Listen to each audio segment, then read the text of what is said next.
Today, I want us to talk about Highlife music. I chanced on an interview that Nigerian artist Yemi Alade granted to the CNN's Larry Madowo. And in the interview, you hear Yemi Alade claiming that Highlife originated from Nigeria and Ghana. And it's not the first time I've heard anybody from Nigeria try to push this narrative. You take a listen to Yemi Alade speaking to Larry Madowo in this particular interview on CNN. Johnny was your first major hit. It blew up internationally, now has more than 160 million views on YouTube. But the genre is actually Highlife, which is traditionally Ghanaian, right? But you dipped into it and it blew up.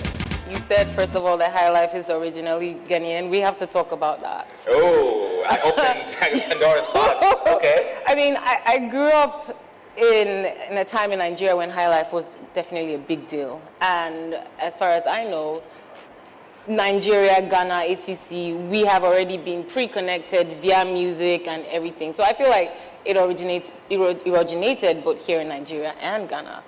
Please listen to Yemi Alade again. Some people have adduced as reason Yemi Alade on CNN. Johnny was your first major hit. It blew up internationally, now has more than 160 million views on YouTube. But the genre is actually Highlife, which is traditionally Ghanaian, right? But you dipped into it and it blew up.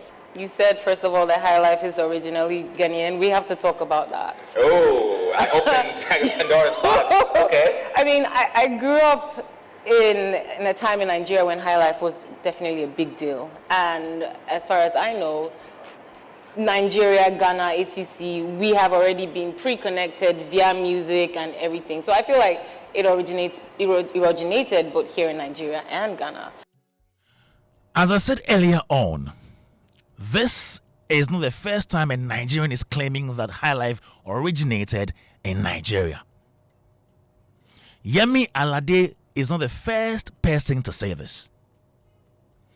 Now, Ghanaian ethnomusicologist Professor John Collins, he's spoken about how even some time ago they went for a conference in Nigeria where some professors tried to make a case that Highlife was of Nigerian origin. There is enough evidence to show that Highlife, which is an evolved version of Ghana's Osibi Saba and Adaha, is of Ghanaian origin. Now, if you care to know, Highlife got to Nigeria around 1937 when it had already started in Ghana in 1920 or in the 1920s. Now, let me read to you something that is written in Professor John Collins' book, Highlife Time 3. And I'm reading from chapter 47. And I quote, it says, Nigeria is now a major center for Highlife. However, the music was introduced to the country, that is Nigeria, from Ghana in a variety of ways. At first, through the diffusion of the Kokomba Highlife and 1937 Nigerian tour of the Cape Coast Sugar Babies Orchestra. Later came the 1950s records, Ike Nyame and Onyine's guitar band, and most importantly, the early 50s tours of the Ghanaian Tempos band. Unquote. This is in Professor Collins' Highlife Time 3, chapter 48. 47. And it goes a long way to tell us that Highlife started in Ghana way before it got to Nigeria, and it was Ghanaians that took Highlife to Nigeria. There is also evidence to show that the jazzy nature of Highlife, especially the ones that were done by E.T. Mensah's dance band, was copied by most of the bands in Nigeria. Now, band leaders like Victor Olaya, Bobby Benson, Rex Lawson, and E.C. Arenze copied that jazzy style of our Highlife music that the E.T. Mensahs took to Nigeria. Also, there are countries like Liberia and Sierra Leone that do Highlife. Highlife is not only done in Ghana, we agree. But when we are talking about the origin of Highlife, It is solely Ghana, not Nigeria, not Liberia, not Sierra Leone. Now, last year, right here on this show, I spoke to Professor John Collins, and he was responding to claims by some Liberians that because the crew sailors taught some of our musicians how to play the guitar with the two finger picking technique, they thought Highlife was Ghanaian.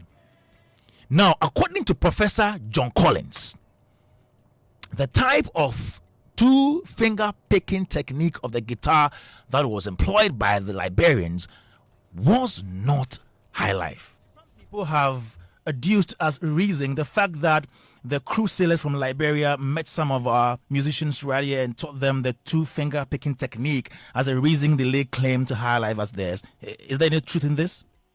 Well, it wasn't Highlife. You see, the crew people did develop distinct ways of playing the guitar on the high seas in the 19th century. Crews were recruited on board a lot of steamships and sailing ships by the Europeans and Americans. So they picked up the Spanish guitar, but they didn't use the Spanish way of playing or picking the strings. They used the typical African one, which is, you can still see it if you look at King Ayasoba, the way that the Africans play the lute. It's a two-finger technique. And that's what the crew people spread down the West African coast. But it wasn't Highlife. It was a sort of an element of Highlife. And so in Ghana, it was absorbed into Sibi Saba music. And in Sierra Leone, it was absorbed into the Maringa style. In Nigeria, it was absorbed into the Juju and native blues styles.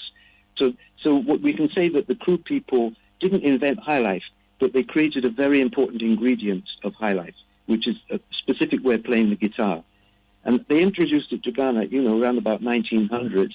But of course, the Ghanaians, once they got hold of this style, they then developed their own styles of playing, like Yam Ponsa, Adonson, and so on.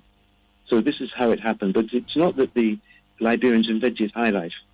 Don't forget, back in those days, Africans were there were no colonial borders. People were walking and fishermen were going between people's countries. There was a lot of ethnic blending going on in West Africa in terms of music. So crew people would come to Ghana and even settle in Ghana around the lighthouse in Accra, and vice versa. Or Ghanaians would go to Nigeria and vice versa. There was a lot of cultural fluidity in the system. Good one. Many countries sort of contributed to Highlife, but it crystallized in Ghana. Wonderful. As a distinct genre. So, you just heard Professor Judd Collins, who is an ethnomusicologist. He's been in Ghana, followed our Ghanaian music. He's a musician, played bands, a music producer, and he knows so much about the Highlife music genre. So, you see, we discovered the genre, we named it, and we sold it to the world. Now, you see, Ghana's Highlife went to other African countries through the tolls and trade and all that. And then we took it to Nigeria as well. I've seen publications of Abrechiriba Kofi Sami saying that he took Highlife to Nigeria. So from this account, Highlife got to Nigeria in 1937, way before Abrechiriba went to Nigeria. So Nigerians got to know of Highlife during those times where our bands traveled there, early bands traveled there, and they got into contact with Highlife music. Some even come to Ghana, some of these Nigerians, to come and study our style of music and our sounds. Example is Fela. He came here to learn about the Ghanaian sounds, and he developed or improved upon it, if you like, breathed Afrobeat.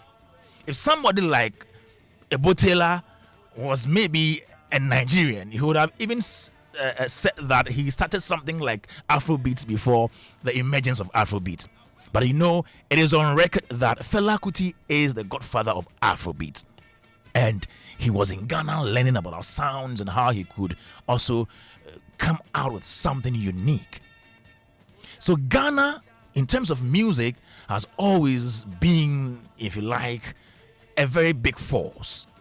Maybe Yemi Alade should try to seek education from Pete Edochie, because recently I saw a video of Pete trying to educate people about the origin of Highlife, and he mentioned Ghana as the origin of Highlife. Even Pete, who is a Nigerian, knows about this, and because possibly he was around at the time when most of these Ghanaian bands were going to Nigeria and the influence we had on them.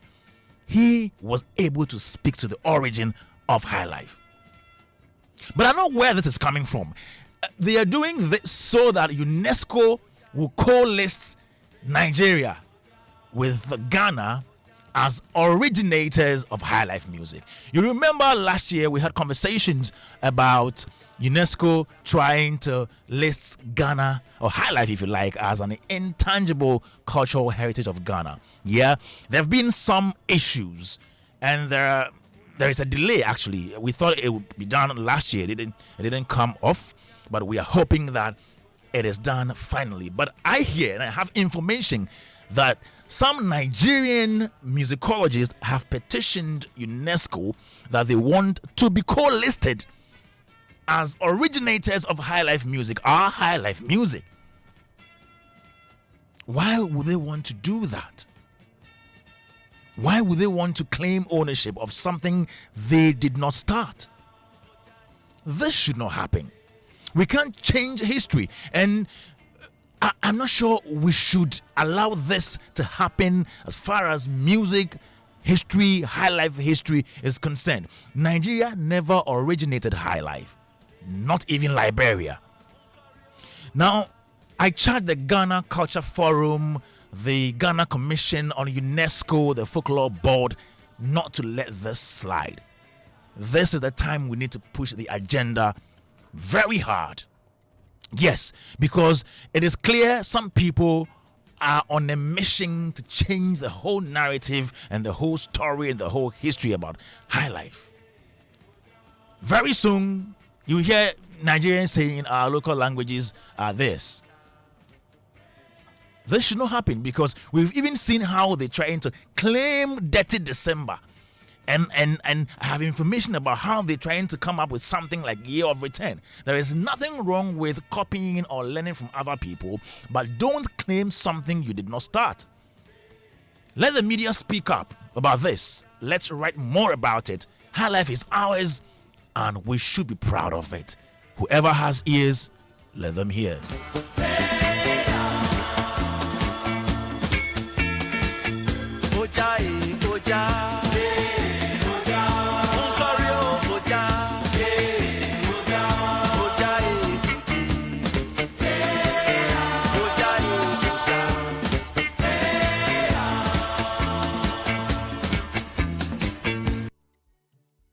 Still right here on Joe 99.7 FM, the super station. And in the moment, we'll be speaking to Mr. Drew. Mr. Drew is right here in the studio, and he has a new one out already.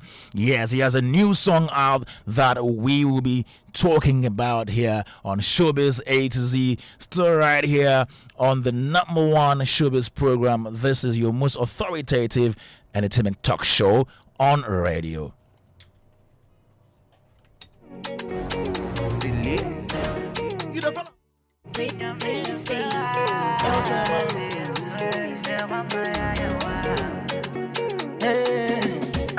Me di me nia tu sweet Irradiate me mumwe Sa mi sufrewa mami drete Mami drete Sa mi frewa bro Nyami frewa bro Fi se wa maya yawa Se wa maya yawa This year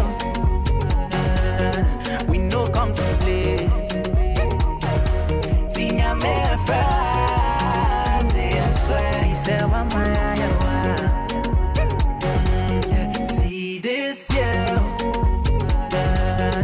no get to play. Tinya me friend. Swear he said one my no I'm from me bado.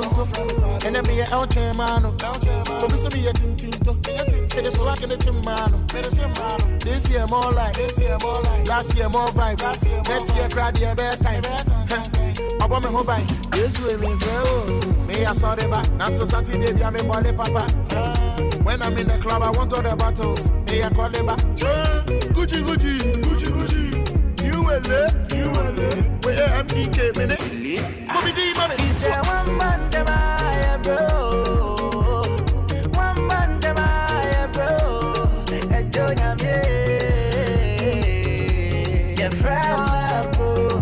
Radio 99.7 FM, the superstation. Mr. Drew, this year featuring Medical.